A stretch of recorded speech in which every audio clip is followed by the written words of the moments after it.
Welcome to episode 123 of Soccer Over Gotham. Happy New Year, everyone. This is 2025 Big Club Moves edition. We have a great show for all of you. Gary, what do we have in this episode? We have a ton on this episode, and this offseason has been straight chaos. Players leaving for Houston, Seattle, Chicago. I mean, the roster is essentially in flux, but wait, there's more. The Queen of Gotham is back. And then incoming, we have a rising star. We have a top draft pick that needs to get back in a national team picture. We have two exciting rookies, a FIFA Best 11 attacker. Let's just dive in and see how the super team is shaping up, and are they still a super team? We're going to talk about that. We have a schedule footprint that dropped today, which is interesting. So the questions we're going to answer on this podcast is who is in and who is out. Does Gotham have a culture issue? We will talk about that. What does Gotham's best 11 look like at this point? And then, yes, is Gotham still a super team? More fan questions. Best friend of the show, newsbreaker, and Jenna Sources herself is joining us for this podcast. Why not? Jenna, how are you? I'm good, although I'm technically not Jenna's sources. The other people are the sources, I guess, unless it's like sourceception. Thank you so much. You even had coffee named after you. Oh my gosh. So for everyone listening, that Ruby is referring to at the NWSL final in the press box, the league in on my little inside joke about constantly demanding coffee at specifically iced coffee at games.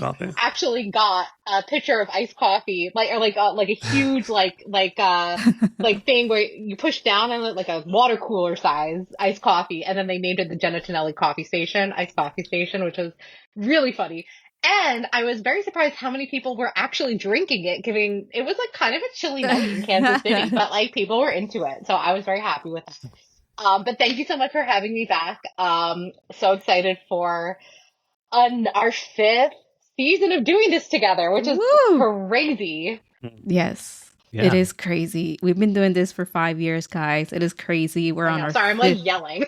That's how excited you are. I know.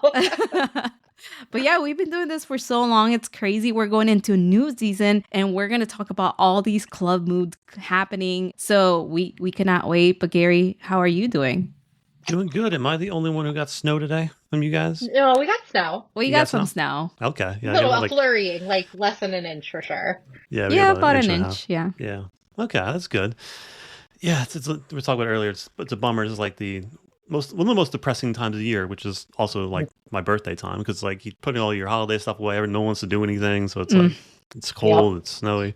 Yeah, is January. It is, but everybody, season 5 is going to be a lot of fun. So follow us on Twitter at Over Gotham Pod, on Instagram, Threads, YouTube at Soccer Over Gotham, and Soccer Over Gotham podcast on TeePublic. Get our merchandise, and also support the people that support you and support the team, which is Cloud9 Goth. Their memberships are coming available soon, so find them on all the social media platforms. They're amazing, and they just do amazing work just in the community and around the stadium and with the team. So follow them, get a membership if you can, even if you're 1,000 miles away, get one. It's important. Let's talk about some news. So it's Red Bull Arena ?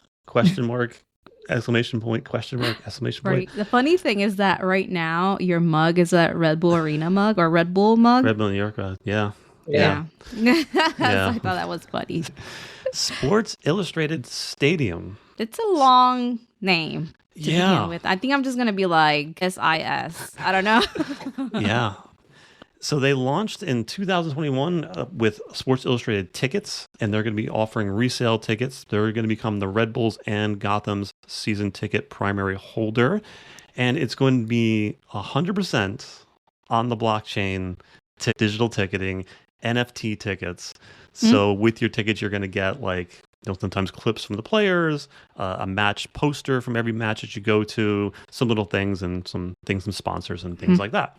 However, this is the first stadium rights partnership with Sports Illustrated in their 70-year history and will serve as a showcase for the storied, iconic brand, which aims to set a new standard for fan engagement through blockchain ticketing, improving the fan experience and helping to grow Red Bull and Gotham fan base in an authentic way that only Sports Illustrated can.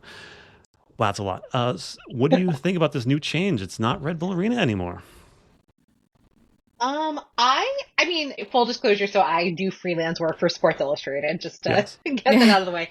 Yeah. I think it's, I like that the stadium is no longer called Red Bull Arena, Right. even though I know technically it was like separate from the team, like it was hmm not like it was like a separate like naming rights thing from like the actual New York Red Bulls. Yeah, I they like that sold it's it like, back to Harrison, so yeah, it's like, like 'cause yeah. yeah, like the city owns it or whatever. I don't really know Mhm. all the details, but I like that it's something that is not specific about like the team. And Mhm. because there are two teams that play there. Mhm. So I hope like they take out, I get some flack for saying this, but I hope they take out like that Red Bull logo from the seats, which I feel like they probably will now because it's a different name. And they make it a little bit more of like a stadium that can be like made to fit whatever team is playing in there. Like Mhm. I want it to feel like when you're there for a Red Bulls game, yes, it's a Red Bulls game. When you're there for a Gotham game, it's not Gotham playing at Red Bulls Stadium. This is like also Gotham's home. So I Mhm. do like that. But I also agree with Ruby that like Sports Illustrated Stadium does not exactly roll off the tongue. Like Red Bull Arena like does roll off the tongue. Yes. So Does.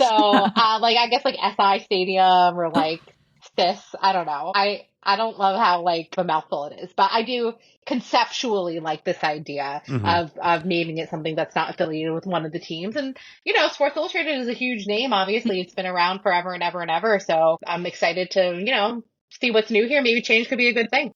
Yeah. Yeah, that's true. Besides the like the wordy like coming out of your mouth, like it's difficult for me. Yeah. But I mean, other than that, everything that you said, it's true. Like you said, like if we're watching Gotham play, yeah, I want it to feel like that's Gotham's home because it is their home. So yeah, like you said, with this change, hopefully good things come for Gotham as well.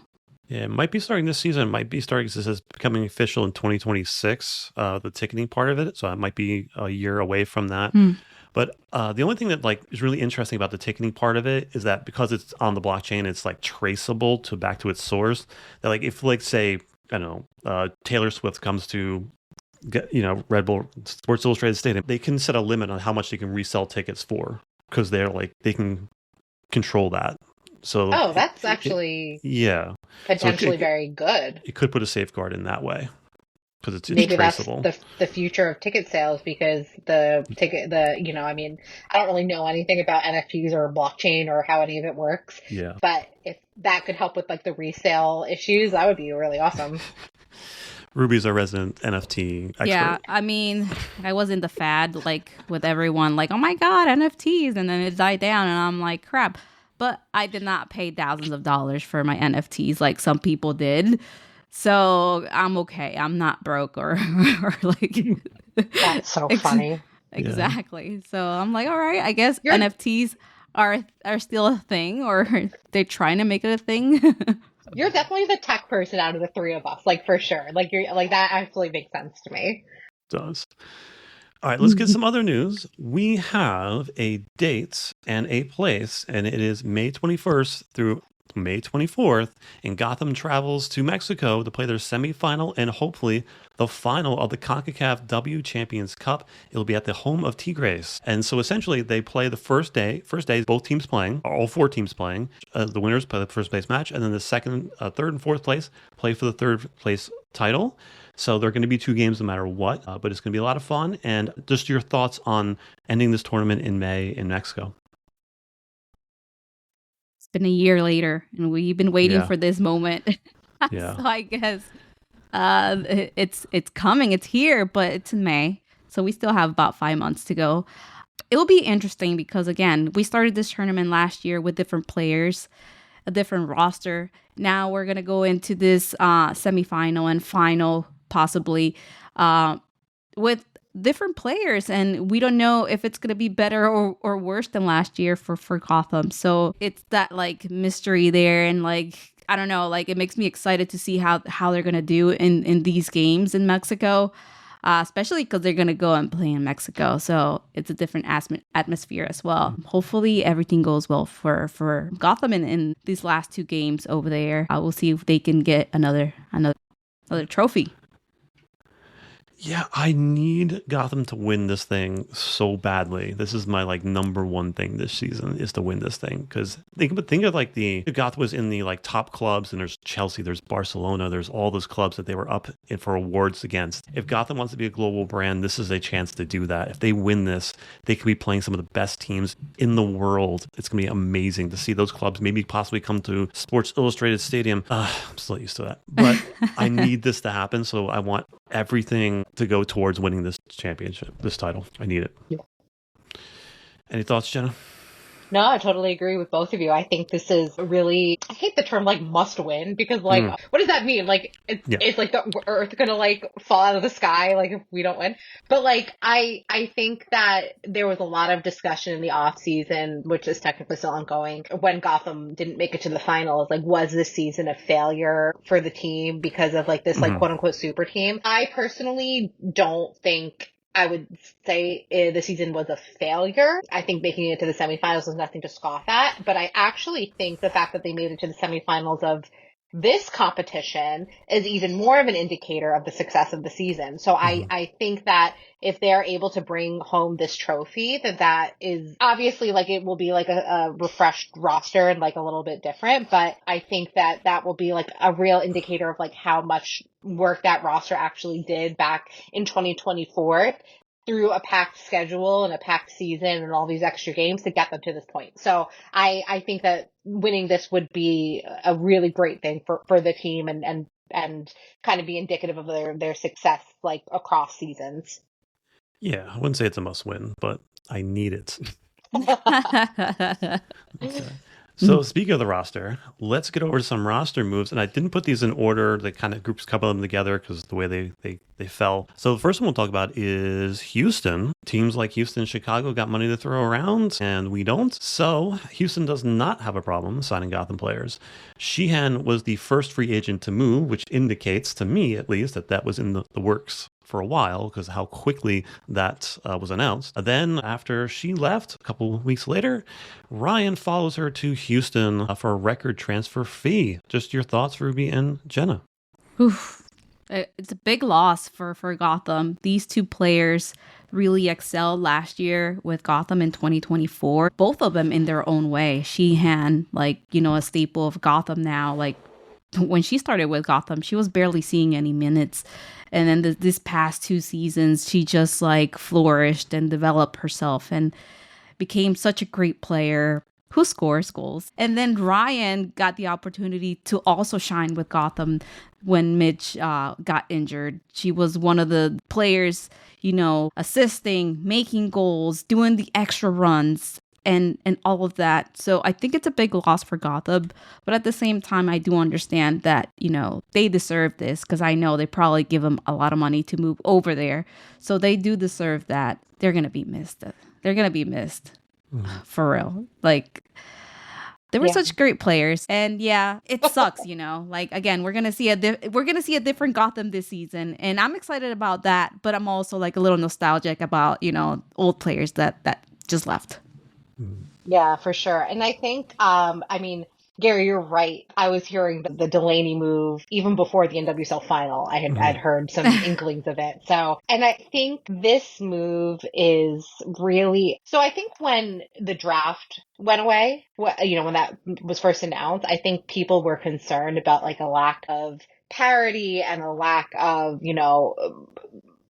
what I can't think of the word right now, but because the worst teams in the league at the top draft, so that you're able to kind of like keep up the talent and make things kind of more even because you're getting that top talent coming out of college. And I think people were concerned that would go away when the draft went away. But I think what we're seeing now with free agency and the salary cap very specifically is that that's not going to happen, because what Gotham was able to do last year, in my opinion, is hit a very, I don't want to say lucky, but a very fortunate sweet spot where some of their their star's about to explode. We're not on these super heavy contracts. Your Yaz Ryans, your Delaney Sheehan's. I mean, Delaney was, her third year in the league. So, I would imagine that that's like a much lower contract than like a Rose Lavelle, for midfielder to midfielder, for example. I think it's very possible, obviously I don't know the exact like cap numbers or salary information for Gotham going into the 2025 season, but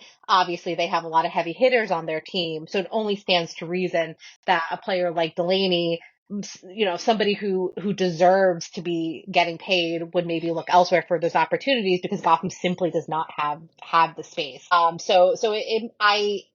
knew like specifically that Sheehan would look to leave, but I had a feeling kind of going into the off season that would happen because there's just no way you cannot sustain that. But Gotham was able to have that super team, quote unquote, last year because some of those players, the contracts, they were kind of lining up in that way for them. So I think, and I know we'll talk about this a little bit more when we talk about kind of the culture of the team, but I think that was kind of more indicative of the fact that like there's just not room monetarily for everybody on this roster.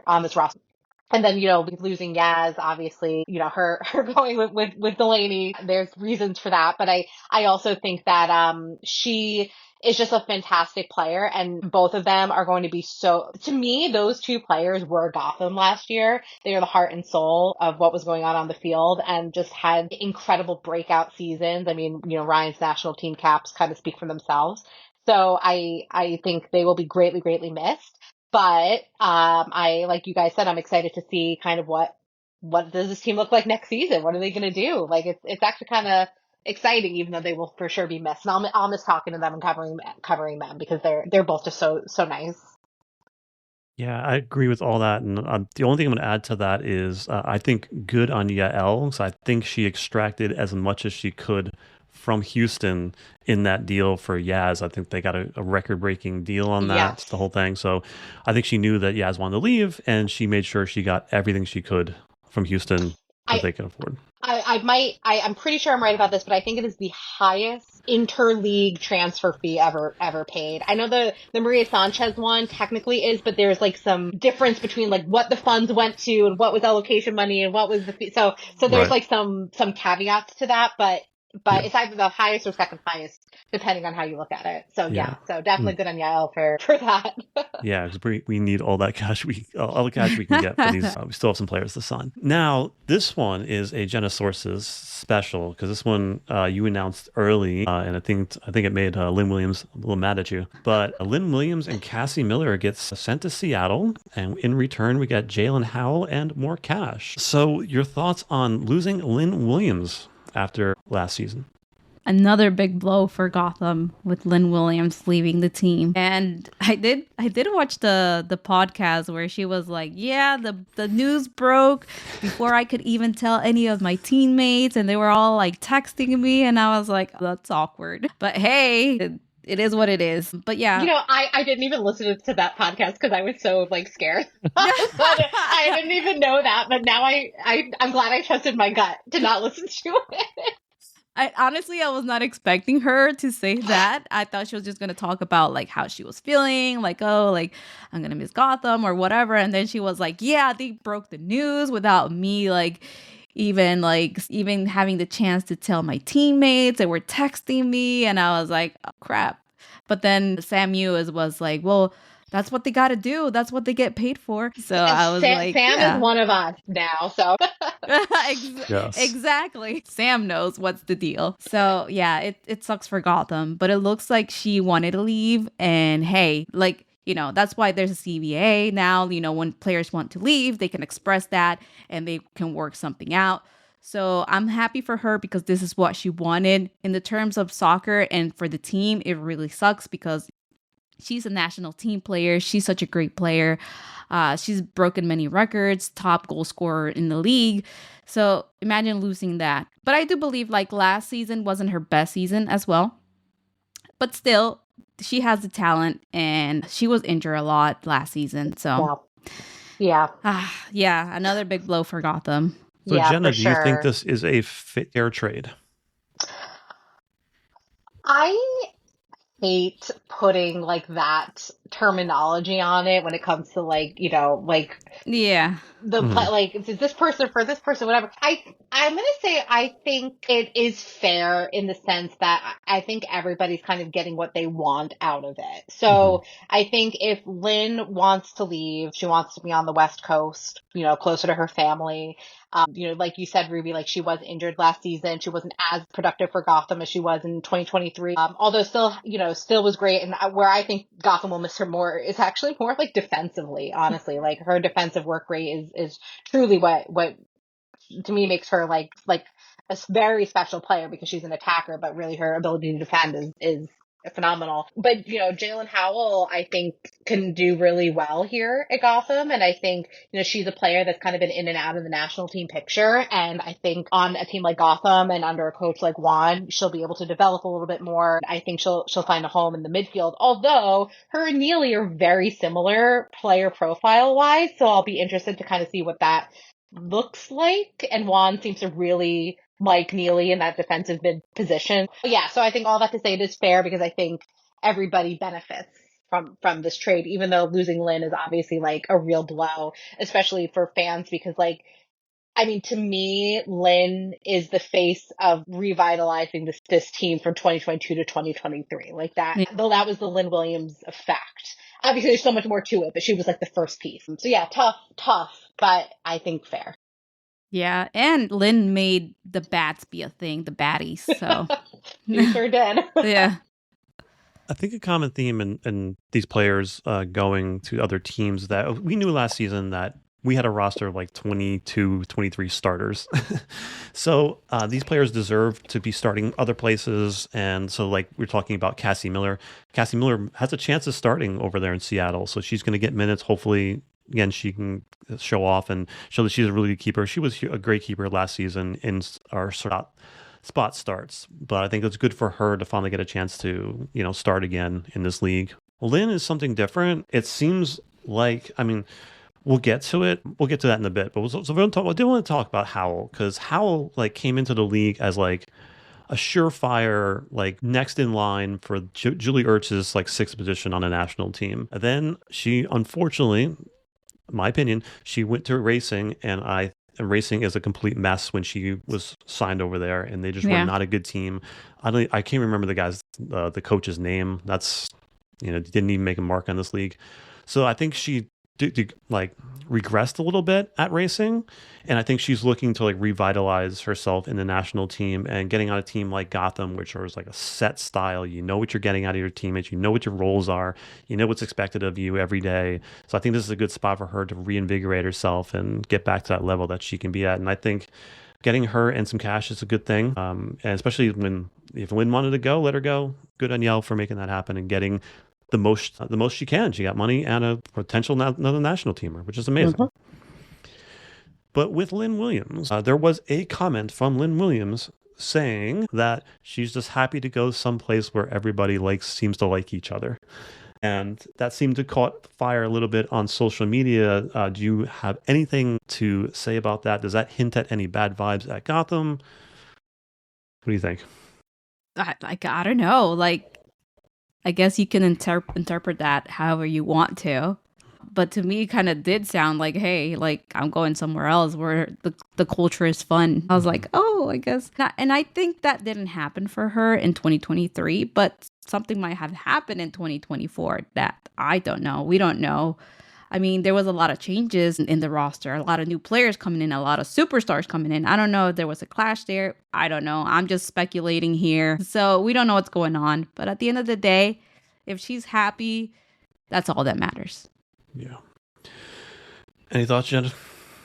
No, I agree with Ruby. I think it's hard for us to say. We're not we're not in it. We don't really know what the day to day is like, what the training environment is like, what it's like in the locker room. I would imagine that Gotham is a pretty tough place to play. They probably have very, very intense training.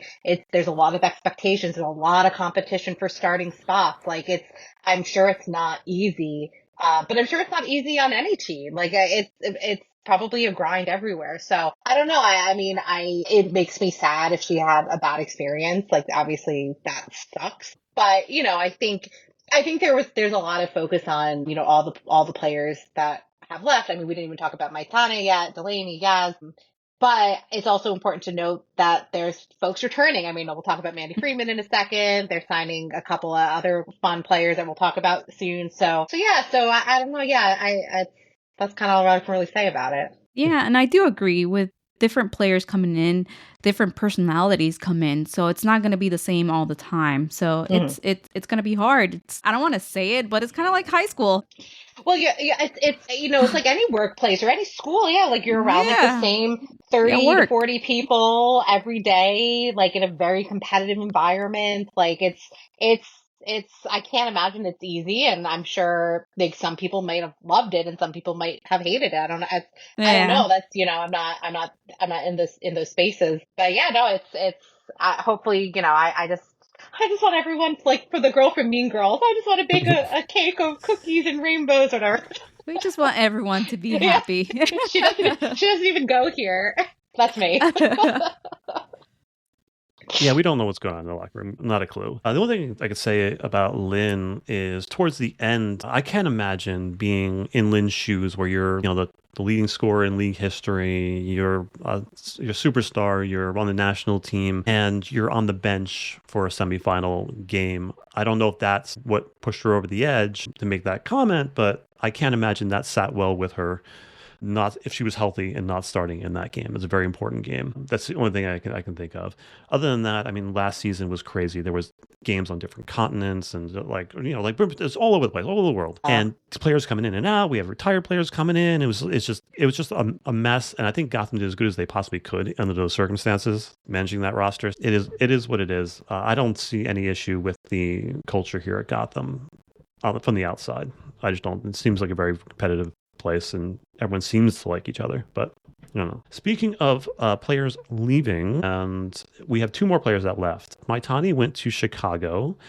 Then we have Hyatt went to Portland. Yes. So these are players that meant a lot to us over these past 2 years. Hyatt was excellent last season. He got a lot more minutes than Maitane did. But just your thoughts on those two players also leaving this club?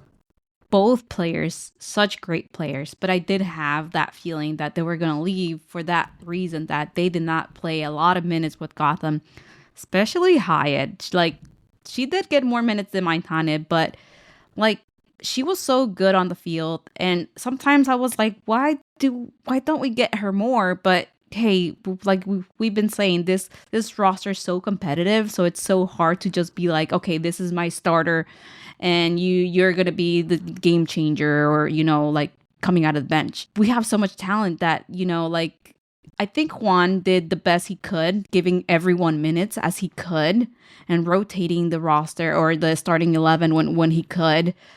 But I think she does deserve more minutes, and Maitane as well. She deserves more minutes, and that's why they had to go to a team that was offering that. Totally agree. And I have said this on the internet in various places already, is, part of, I think, people's like concerns over the Gotham culture, obviously, Lynn's comments, but also just like this quote unquote mass exodus. But again, like, I'm not surprised to see some of these players leave, especially players like Sam Hyatt and Maitane who were not getting minutes. I mean, Maitane towards the end there, like, barely played anything, and that is a good player, and Sam Hyatt is a good player. So Sam going back to the West Coast on a team where she will for sure get minutes, Maitane going to Chicago, a team that needs a midfielder like her, and she will definitely get minutes. To me, just makes sense. Maybe they, leaving Gotham to get those minutes, to me is just like, why would you stay on a team when you can go somewhere else and play? So yeah. Plus, Sam Hyatt has a team of her own. She's owner of a team in Seattle, I believe, or near Seattle. So her going to the West Coast makes sense. Yeah. Yeah, we want what's best for the players. And all the players that we've talked about, leaving Gotham are all going to start most likely at their new clubs. So they're going to get minutes. And that shows you how the quality of this roster was last season. Oh my gosh, we talked about it all the time. The depth from top to bottom of this roster, It was insane. Yeah, and like these players in particular, Maitane's going to play, and Chicago has room for her, and her and Grasso in the midfield. That's a pretty good start for a team looking to find an identity. That's not bad. And then Hyatt going to Portland. Sauerbrunn just retired, so that spot is open. So that could be a starting spot for her for a couple of years. And we know she's a left-footed center back that can play. So I think these are great spots for both these players. I know I heard that like Maitani was trying to go to the West Coast, but hey, you go where the money is sometimes. And I'm sure Chicago also has like Houston, they have money to burn. So good spot for those two players. We just wish them the best. They obviously meant a lot to this club. Let's get to some incoming. And that is first, the Queen of Gotham has returned. Mandy Freeman is back. Amazing. I'm so happy that she came back. I mean, Mandy Freeman, first of all, what a person. Like, she is fantastic. She is just, every time I talk to her, just like so great. Has been on this team since 2017, which is crazy. She's the longest tenured player on the team. She has been for a couple of years now. And I'm just really happy that she decided to come back. She had a breakout season, especially towards the end. It was like, I always knew that Mandy Freeman could play because like we've seen it on various occasions, but towards the end there, like something, as Elphaba would say, something has changed within her. But I don't know. I just wanted to quote Wicked. But no, it was just phenomenal. So she's going to be such a force on this team, I think, this coming season, especially with, no Maitane, no Sam Hyatt. Like she could very well be a starter all the time if she keeps doing what she's doing. So great. I know the fans are so happy. I'm happy. Welcome back, Mandy. Exactly. Mandy is Gotham. Gotham is Mandy. That's what I think. She's been here for so long. And like you did mention, she's been here throughout the years playing with Gotham. She's gotten injured before. So that has been a little bit of a setback for her. Also, rebranding a team, the rebranding. She's gone through many different coaches, but now I feel like she's found herself again, and she's found like her journey, I believe, is just starting right now, because now Juan has been with Gotham for the past 2 seasons, and I feel like now that she has this breakthrough towards the end of the season, like you can see her talent, and we all knew that she had that, but again, she's been through many different coaches, and it's like starting over again, like you have to impress the new coach all over again. You have to like let him know that you're a starter. And I'm so happy that this is happening for her. Yeah, what a move, pushing her to outside back. It just invigorated her, gave her freedom to run. We know we talked to her, she said she was a track runner back in college. So she can run, she can get up the field, and she's got good service. She's a very intelligent player. Cross. Yeah, extremely intelligent player. And I think, roster building can be cutthroat. And it can be like, especially with a team like Gotham who just wants to win, and the best players in the world want to be on this roster. But like getting a player like Mandy that fans can connect to, and that she's been on the journey that you've been on with this team, and she's just a good person. So her vibe and everything is total Gotham. So I'm glad that she's here. So it's a player that fans can rally around, and just, yeah. And yeah, we got to get her back on the podcast and catch up with her again. I did miss talking to her. Gotham, speaking of the best players on the planet, and I guess the headline for this move is just to let Yael Cook, Ballon d'Or nominee 2024, a Golden Ball winner in the Brazilian League, FIFA Best 11, silver medalist at the Olympics, and she's ours. Brazilian attacker Gabi Portillo joins Gotham through 2026 with an option for 2027 on a free transfer. So I repeat, just let Yael Cook. What a pickup. I know. When I heard about this one, so you guys don't know this, but I was working on this and breaking this while I was simultaneously watching a Bills game. So that's how much I cared about this move. I was like, and it was like a kind of like an important Bills game too, because it had like playoff implications. Like, so I was like, so that's how much I was like into this. But I agree. I mean, everything you just said, Gary, like Yael knows what she's doing. And if, she's losing players on one side of the coin, she's going to get someone on the other side. And this is what she was able to do. And I'm so excited to see another Brazilian in the NWSL. I love all of the Brazilian players in the league. They are so fun to watch. They are so talented. And the team already has Bruninha. So, maybe that'll help like Brunina have like a really good season just being with one of her teammates. I don't know. But the caliber of this player, of Gabi, is just phenomenal. And I think it goes to show like, and I've also said this in various places on the internet, to not panic about Gotham, because all those departures looked really, really concerning. But it's still not over. You know, there's still roster spots available. So this is a great first one to have. Yeah, and like I mentioned, I don't know if it was our last episode or not, but I mentioned that before, where we want to find like Barbara Banda to Marta. Maybe this would be that to Esther. Gabi and Esther could find like some connection on the field, and this could work out really well for Gotham. So I am really excited for this signing. Like you mentioned, Gary, like so many, like again, Golden Ball winner, FIFA's best 11, all of these things. Like, she's such a great player. So, and like you said, there's still roster spots open.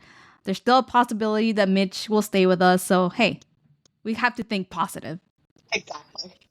Yeah, and losing Ryan was a big part of our offense over last season, and adding a player who fits the similar profile as far as where she wants to attack on the field in that half space, is not traditionally a wide player, not traditionally a straight up center forward, but kind of plays in those half spaces and hits the edge. And I think that is where a lot of the chance creation is going to come from her. So I'm very excited about that, because I think the biggest question mark from Gotham was, can they create chances?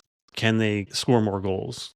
And they were kind of towards the end of the season, but it wasn't enough for me. So I like that we're adding chance creators to this roster, and hopefully Gabi can really take it to the next level and really unlock Esther. I think she has a chance to, I think she has the potential to be a Golden Ball winner for this league if she gets the service. And I think adding Gabi is a good way to get her there, at least get started in that direction. I'm very excited about it. But Gotham, not one, but two rookies, which is pretty interesting. And not only two rookies, two very good rookies. Sarah Schupanski was first, and she is a standout. Like, I didn't watch as much college soccer as I usually do. Maybe it's because of the draft. I was not there, so I wasn't too focused on it.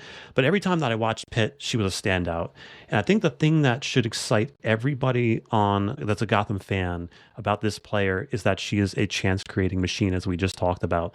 She led the NCAA in assists last season, and go to YouTube, go find one of her highlight videos. She's threading balls from far out. She's playing players through. She's excellent with the ball at her feet. She can tack from both sides. She's just an excellent player, and I can't wait to see her on this team, because there is a spot that I think she could fit on this team. She had 4 assists in one game last season. Wow. She has 100 career points during her career at Pitt. She's amazing. She's had 5 multi-goal assist games on the season last season, and yeah, she was incredible. And then we also got Lily Reale, who, according to Sandra Herrera, which we all should take her word for it, is a surefire top 5 draft pick in the draft. And she is a center back, big physical center back that has good passing range and fits the profile of a Gotham center back. And the UCLA, her line mate just went to San Diego. One of the first college players signed for this league this year, and they had 16 shutouts this year, UCLA, and they only had given up 10 goals all season, and they play in a really tough conference. So both players are really exciting and just great picks. I like that Gotham went for some rookies as well. Mm-hmm. I feel like a lot of teams kind of like, since there's free agency now, they're kind of like focused on that. And I love that Gotham like focused on a little bit of both. So it's really interesting to bring these players. Everything that you said, they just sound incredible. So hopefully they'll fit the system that Juan Carlos has for Gotham, and they'll just kill it out there. It's very interesting because I was very intrigued what are all teams, but obviously specifically Gotham, what are they going to do without a draft? Especially Gotham, who historically does not take a ton of players from the draft. Like, it's just not their thing. And what I think is really indicative here of the positive aspect of taking away the draft is now these players and clubs can decide for themselves, like, where they want to go. Whereas with the draft, like Gotham, okay, they're looking at the sheet. They're like, well, we didn't, none of these players are fitting what we're looking for, so we're not going to take any. Or we'll take somebody and we'll bring them to camp and they don't really work out. So bye, like you thought, but just kidding. Bye, no contract for you. So I actually really, really like this. And Gotham bringing in like two strong rookies who want to be here and they're signed to the contract, like, is awesome. So I'm super, super excited to see these two. Yeah, Gotham has shown over the past, at least when Juan Carlos has been here, is they have intentions and then they scout and they profile their players very, very well. When they brought in Ella Stevens, they knew exactly what they were getting from her, and she showed out. Players like her are incredible. And then, so I think Gotham went out and got specific players for this roster. And I think, Jen, as you mentioned, with the draft not there, like we got Macy Bell last year, who was excellent, but she did not want to be here, and that stinks. So we had to move her along. And she was not the only one. There was 3 or 4 teams, I think, that had rookies that either dropped off or they traded them because they just didn't want to be there. So this is a good sign that these players want to be here. They understand what we're about and they fit specific roles. So that's really, really exciting about it. But I really think that Sarah is going to fill a role in that left attacking position. I think she could find some minutes there against maybe Kaiser, because I think that's the only left-sided attackers that we kind of have. So I think she can be a chance to get a lot of minutes this season. Yeah, I'm excited to see her play. Yeah, she's excellent. And there's going to be less games this year, obviously with the summer tournament going away. Hopefully Juan Carlos does rotate players and get them up to speed, because we've hit on a couple of rookies so far recently. Speaking of young players that are coming to the team, Gotham went and scouted Stella, and she is a U21 Ghana prodigy. That's all I really know. I've watched a couple of TikTok clips of her. She looks fancy. She looks good, but I don't know too much about her yet, but it's very exciting. Yeah, I tried to look up too. Me too. I couldn't find anything. Yeah.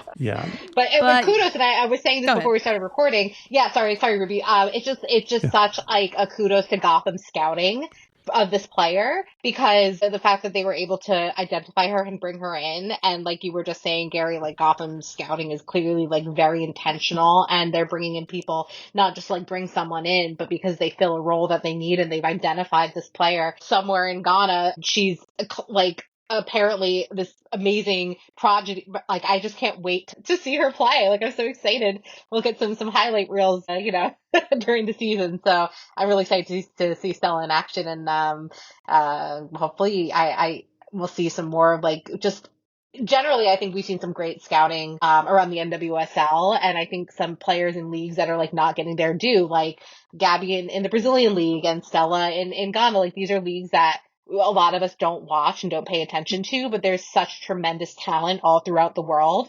Temwa Chawinga, I mean, I not to be like hipster about it, but like I'm like a Chawinga truther, because her sister Tabitha played for Inter a couple of years ago, and she was like phenomenal. And then I was like, she has a sister. These are two of the best players in the world, and it is so cool that one of them plays in the NWSL. And I really want both of them here so bad. Like, they're just both so good. So anyway, sorry, tangent. But all that to say, like, there's just like incredible talent like outside of the US and Europe, and I'm just so glad to see like they're starting to come to the NWSL. It's so cool. Yeah, and she's so young. She's a young player, and she's really talented right now, so that means she has not peaked. So there's still a lot of potential for her to develop with Gotham. And one thing for the few clips that I did find of her, I did like that she likes to shoot from outside the box. I do like that. We need that. Yep. Yeah.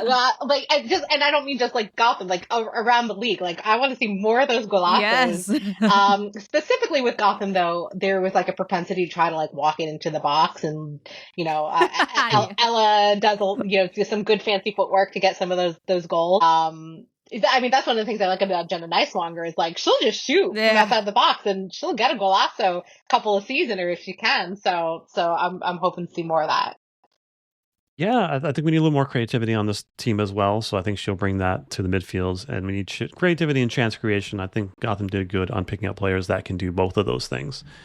Now we have 2 other contracts that, well, first, Jessica Silva is returning, but for half a season, which is interesting. We'll talk about that. But we also traded for Shelby Hogan, which That's really interesting to me. But I'm curious your thoughts on both these players. Joel Jessica staying for half a season, kind of, and then Hogan coming brought in.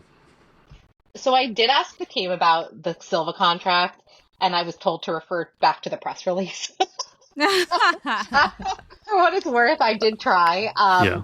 I know we'll talk about that in a second. But Hogan is an interesting one. It makes me Mhm. really wonder what's going on in the goalkeeper roster. I mean, right now that brings the team to Three. Yeah. AKB, Hogan, and Abby. Betos is still a free agent, but we haven't heard any like departure news about her. So which leads me to believe like there still could be discussions going on because you always get like the goodbye post when it's done, like which we got for McCall. We didn't even talk about Mhm. McCall yet, who's leaving the team. But I think so that's kind of interesting there. But yeah, I mean Hogan is obviously a great goalkeeper. She was starting at Portland. I think Gotham's goalkeeping unit is always like one of the strongest in the league, and it remains so. And Jessica Silva, we didn't see a ton of her last season, so I'm hoping we see a little bit more from her because she's a very talented player, and I would like to see more of her on the pitch.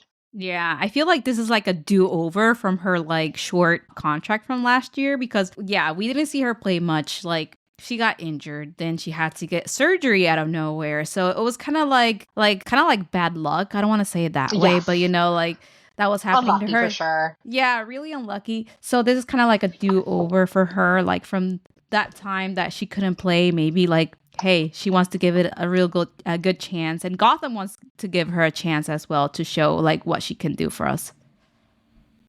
Yeah, it's interesting with Silva. Feels like I don't know. The reason he would sign a short term contract is that she either wants minutes, she's not sure she's going to get them. So if she doesn't get them, she might go somewhere else. That might be a thing. It also could be injury concerns for the team, saying, "Hey, you've only been here a couple of months. You've already been injured 3 times, so maybe we should just like chill out for a little bit. Let's see how it goes before we commit long term to you." That could be a thing as well. But other than that, I'm happy that she's here. She a wide player that can create chances. There's not many actual wide players on this team right now, so she's one of those players that can create chances on the outside. So I'm excited Mhm. about her returning. The Hogan one is interesting to me because it's obviously trades are mutual. So she wanted to come here or at least go away from the place that she was at, and she was starting there. Like I know Bella Bigsby is back, but for her to go from like starting to another team who has two really good starting keepers, one of them is the keeper of the year and all that stuff. So that's an interesting spot for her. I'm surprised she made that move, I guess willingly. So that's tough for her, but wow, I'm glad she's here because she's like Cassie Miller last season. She could start. So Hmm. I don't know. All right, we'll take it. Gotham's always had stacked goalkeepers, so Yeah. it is what it is. I don't know. I mean, And thinking even yeah. back to Kaylin and Dee Dee, I mean, it's Yeah. always been like that. So. Yeah. Yeah, and it just shows how, Yael and Juan Carlos build their rosters. They value keepers that are ready now because they could have just picked up a rookie keeper out of college and, grew them, but they know that Hogan, Miller, could start right away and play and they're not going to make mistakes. That's just the way they approach building the roster, which is interesting. But other odds and ends as we wind this down, sadness for us officially happened a couple days ago. I think we all were taken a little bit by surprise, which is McCall Zerboni will not be with this team next season. I think we're all bummed out about it. But yeah, any thoughts on McCall not suiting up for Gotham? I'm sad. Yeah, I'm sad too. I mean, it's McCall is, and again, I said this in various places on the internet. When McCall came to Sky Blue, I mean, it was obviously a different era of this team, but it was like around that same time where Midge came on. Also, they like randomly had like Malpew for like 2 seconds. But Yeah. it was like the mark of a time where I was like, oh, this team is gonna get serious. Like, Yeah. and to me, like, that's what McCall represents was like the start, the very, very start of this team getting serious. And I think that she has been an underrated player for Gotham. Has been captain on and off. She has been a contributor. I mean, in 2022, I mean, I know that's like the season no one talks about, but she was tied for like top goal scorer on Gotham. That's And true. I think that McCall to me, like, also like represents the NWSL. Like, she's an OGer. She has been through hell and back with, like all those OGers and early folks in the league. And I remember one time I asked her, like, why did you come to Sky Blue? Like, why was that where you wanted to go after North Carolina, where, she was very successful? And she said to me that she wanted a challenge, and she wanted to push herself and try something different and do something that would challenge her. And 2019, 2020 Sky Blue is definitely the place for that. Yeah. So I think she'll be missed. I mean, she's a big personality. To me, like last season, she was like the closer. Like, you brought her on and you are closing out a game, and she was gonna like, like destroy some of that midfield. But I was under the impression that she was still in talks with Gotham up until at this point. I don't know what she'll get up to next. I don't know if she's going to retire. I don't know if she's going to a different league. I don't know. It's sad. I'm going to really miss her. And she was always so great with media. Like, always. She always gave us the time of day. And more than that, like, she would always talk to us, and just was like a great person. Definitely we'll miss her being around, but happy for her for a new chapter, and hopefully that's something really great. Yeah.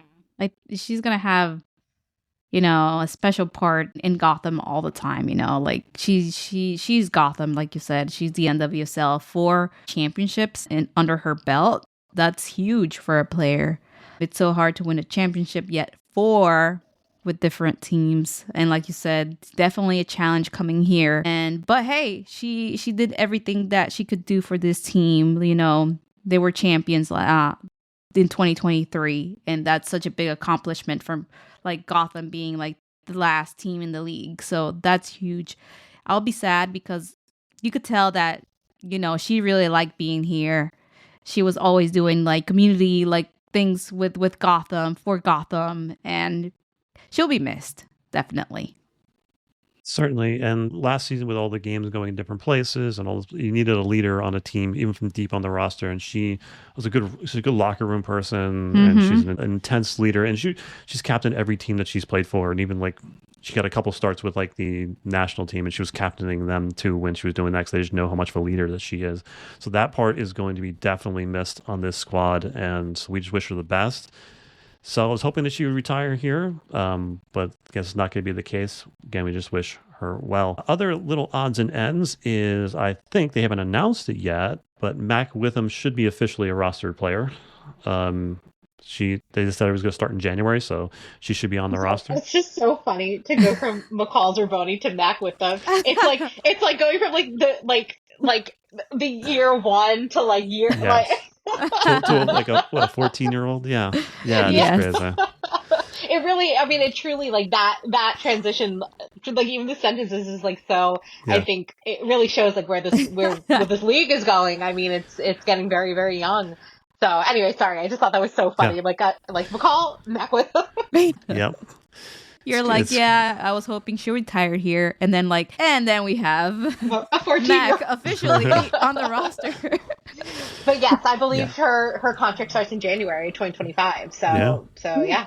So there's that. And I did see on Instagram that Midge is still in the area training. I don't think we know anything yet, but we know she's still in talks with Gotham. Hopefully she ends up re-signing here. Hopefully all that cash they've been accruing goes to her contract, because there's only, I think, we'll get to it, but it's like 3 spots left on the roster. And yeah, if we get Midge on this roster, I don't think there's any limit to what this team can do. Mm-hmm. But, and it's great to see her training just generally, because, obviously she had a knee injury. So just good to see her back up and running. And I personally hope she comes back, because, again, she's so fun to cover and so fun to watch. And it's just a great player. So fingers crossed. Yeah, having Midge on this roster would be amazing. Oh, man, make that happen. So with the roster, there are 23 players accounted for out of the 26. We have 3 keepers. We have 3 excellent keepers, as we talked about. We have 7 defenders: Bernina, Davidson, Nicewanger, Carter, Sonnet, Freeman, and now Reale. And then midfielders, we got Martin, Lavelle, Torres, Howell. We have Stella. And then we have Gabi, who could be an attacker, could be a midfielder, whatever. And then as forward, Crystal Dunn seems to be healthy and practicing and working out and stuff. So who knows what her status is, but She's still officially on this roster. That's a good option to have if you go into next season with her. We have Esther, we have Ella, we have Cece, Sarah, Jessica Silva, and then we have Mac Witham. So what are your thoughts? Do you think, like, would you say that this Gotham roster on paper is as good as last season, you think? And what do you think they need? I just am laughing because we have like podcast notes that we look at, and in your starting lineup, you didn't put a goalkeeper, and it just says click to edit instead of AKB. We know Berger is the starter, so I didn't even bother with that. I just love that. I'm going to start calling her click to edit. Yes. No, but sorry. I think that this is a good roster. I mean, I know it's not quite the roster that it was last season, but I mean, this is a roster that has Jess Carter, Emily Sonnet, Rose Lavelle, Esther, Crystal Dunn. I mean, this is still an insane roster. So, I mean, I'm not worried about it personally. I'm not worried either. I'm not worried. This roster looks pretty strong to me going into this new season.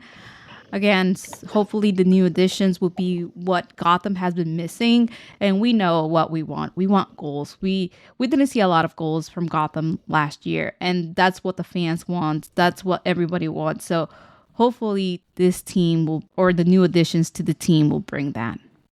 Yeah. On paper, this roster has potential to be record-breaking. Now, the concerns for me, or things that I find interesting, are obviously Juan Carlos has a lot of work to do as far as fitting all these players, the puzzle of this roster together, because there are a lot of players that can play 3 or 4 different positions, and how he makes that into a starting lineup is going to be very interesting to see, because, who knows. The left side of this roster is very interesting to me, because I don't think we have a left-sided attacker. So does Mandy, who finished the season as the left back, stay at left back? And then Nicemarger moves up to left wing? Maybe. Does Gabi move out left wing? Does Sarah move out to the left wing to challenge Kaiser for minutes? That is interesting to me. And then the midfield makeup is going to be interesting. Like, where does Howell fit in, as we talked about earlier? Does Howell jump back into that 6th position, or is she going to be like a box-to-box midfielder here at Gotham? That could be interesting. Could it be Martin, Howell, and Lavelle in the midfield? That's pretty crazy. How does this all work? I don't know. But yeah, there's a lot of really interesting things about this roster, and it's going to be a puzzle to figure out. But I have full faith in Juan Carlos for getting this thing together for the season. And looking at your proposed lineup, I know I'm being a little annoying person about click to edit, but it's really interesting because, with you saying all that and me looking at this, will Howell be that box-to-box midfielder? Will she be in a double pivot with Neely? Will Jenna move up into the midfield because maybe they put somebody else, at left back? Will we see her up in the midfield because, they signed that Lily Reale? I can't wait to see what this is. I'm getting excited just looking at this. So many options. Ella's not even on the starting a lot. It's just crazy. There's just so much they can do here. Yeah, I think you're right, and I was thinking about myself. I was like, this could actually be like a 4-4-2, where you have Gabi and Esther up top, and then you can have a spread out of 4 midfielders, because this team is very midfield heavy, and have Ella maybe out wide, Kaiser out wide, because they're both midfielders and attackers. So yeah, there's a lot of stuff you can do with this roster. Now, we don't have the schedule yet. Jenna, when is the schedule coming out? Yes. Okay, it is coming out. But we have the footprint. I can promise you it will be out.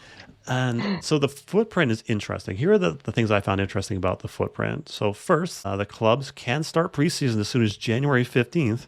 That's crazy. It's 2 weeks from now. Yeah. Tomorrow, basically. Yeah, 10 days, 9 days. Yeah. And they must get running by February 5th. I assume Gotham's going to be probably towards the February 5th, getting their roster together. But since Orlando pulled both the Shield, they pulled the double, the Shield and the Cup, the Challenge Cup spot was awarded to the Spirit. Boo! I want that spot. It'll be on March 7th on Prime. Then the regular season will begin on Friday, on March 14th, which is crazy. That feels too early, but it'll be there. And then the regular season will conclude on October 3rd, November 2nd. There's no decision day because there's too many streaming services. And then The CBA mandatory break, which we talked about, is going to run from June 23rd to June 29th. And then there's an actual break in league action for all of July. More than likely, they will fill those time with games with teams in Mexico, however, friendlies and things like that. But it's going to be interesting because if we haven't had a break, it feels like forever, right?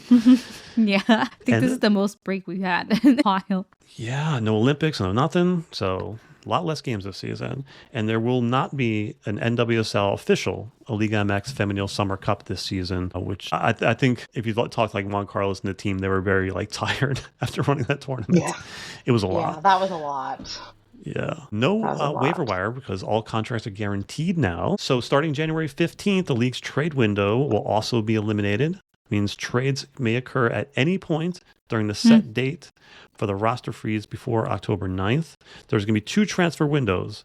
The primary window is January 28th to March 24th, right after the season starts. And then the secondary window is July 1st to August 25th during the break. And then this is the last season where more than half the teams make the playoffs because expansion continues and continues. Any thoughts on the schedule footprint? I am so over the Challenge Cup. I don't care. Yeah. I'm glad they did away with the Summer Cup. I like it conceptually, but it was just too much. It's just way too much. And I hope what this means is we'll see more stuff like the Gotham Chelsea friendly. Even though Gotham did not do that great in that, it was so fun. So I think we'll see more stuff like that. More, other tournaments that teams will play in. I don't know. I think the teams kind of have a little bit of freedom on that, which I think is really good, especially a team like Gotham who had so many extracurricular games. They can kind of figure out what's best for them as a team. I don't understand what any of this waiver wire stuff. I never understood that, so I'm glad it's gone. So I don't have to pretend I get it. And I think the trade windows being eliminated is also really great for me because I never knew when they were. So now I don't have to know. So yeah, no, I think this is all moves in the right direction. Yeah, I'm excited about that. You can trade it, or you can make trades at any point. There's no set limits on those days, which is awesome. That's good. It helps teams who have a lot of injuries, things like that. You can just trade from there. Yeah, absolutely. For sure. I'm excited. Yeah. Anything, Ruby, on that list that jumps out to you? No, not really. I mean, like you guys said, I'm also glad they took the